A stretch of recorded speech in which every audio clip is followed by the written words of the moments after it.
Daw Pilipinas at tuyan dagiti kang runa na damdamag dito'y PTV Cordillera. Impagat ti Department of the Interior and Local Government Cordillera ti panang surot dagiti nangabak a kandidato iti barangay and SK elections kadagiti umno a pagalgadan iti panagtugaw na iti takem. Kalpasan ti over 30 barangay and SK elections, naipayan iti talo alawas at transition period, dagiti nangabak a kandidato kalpasan ti proclamation kan oath of office, sakbay dangag tugaw iti posisyon da. May basar iti pagalagadan ti DILG, nasken ang makapagtugaw dagiti baro nga opisyal, sakbay wenno into November 20, 2023. Nupay kasta, dagiti nangabak na SK candidates ketrumbeng pay may pasidong iti mandatory training. Nabalakadan pay dagiti incoming ken outgoing barangay ken SK officials iti umno a turnover kadagiti dokumento, kantidad ken kagawaan. Nagpalagi pa iti opisyal iti kinapateg ti panangisumiti iti statement of contributions and expenditures. And importante na mag-assume sila kaagad para ma-turn over na sa kanila yung properties, yung mga records and money accountabilities from outgoing barangay officials to the incoming barangay officials. Pero in the case of ang ating mga sangguniang kabataan, yung mga nanalo, hindi pa sila makakaupo hanggat hindi sila nag-a-attend or nako-complete yung sangguniang kabataan mandatory training.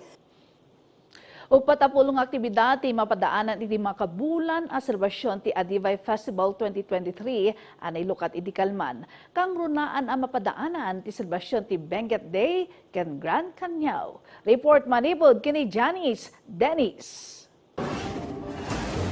Together with the officials and of course the citizen of Benguet, declare the 123rd Benguet Foundation Anniversary Celebration through Adivay officially open. It's official.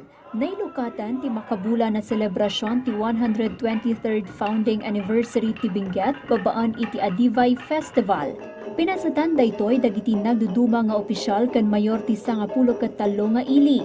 Tema itatawan, Gateway to Unforgettable Getaways, nga agbalinmatlaang at tourism tagline ti Benguet.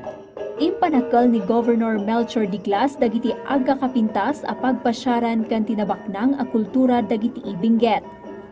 We are truly blessed that we are the gateway. Na kuna ni pastor tatay nga banbantayan dagiti kakailian tayo nga taga Benguet. Of course, it's unforgettable because of our sceneries. Napipintas nga bantay tayo, napipintas nga falls, amin-amin kat napintas. Dinayaw pay ti gobernador dagiti amin nga stakeholders nga adaan iti dakkel a kontribusyon iti panagduras ti probinsya. Antay nga malipatan, of course, we have celebrated our ecumenical mass a while ago, thanking God for this blessing, of course, of the province of Benguet. So adupay iti tayo nga pasalamatan, of course, in education also. Panagmaymaysa dagiti Benguet. Daytamat ti mensahe ni Congressman Eric Yap nga imbagi ni Christine Molitas. Kiddaw na pay ti panangitalo dagiti Benguet dagiti nagduduma a pagpasyaran. Impanamnaman na ti agtultuloy a suporta ti opisina ni Congressman Yap para iti pagsayaatan dagiti umili. From the office of Congressman Yap, marami din tayong projects supporting our senior citizens, our women, our PWDs, ang mga estudyante po natin, lahat po ng tao tinutulungan natin. Dahil we believe in human capital. Ang mga tao po kailangan natin i-develop para makatulong dito sa Benguet. Upatapulo nga aktibidad tinakalinya para iti makabulan a selebrasyon ti Adivay Festival para iti nagduduma a sektor. Manamnamamat a may deklara ti November 23 kas special non-working holiday ti Benguet para iti Benguet Foundation Day kan Grand Canyaw. Janice Dennis para iti Pagilian. Dagiti kang runa na damdamag dito'y PTV Cordillera.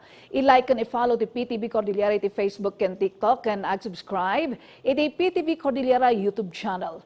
Para iti PTV Balita ngayon sa probinsya, siya ni Ana Sunduan na Imbangan Lao.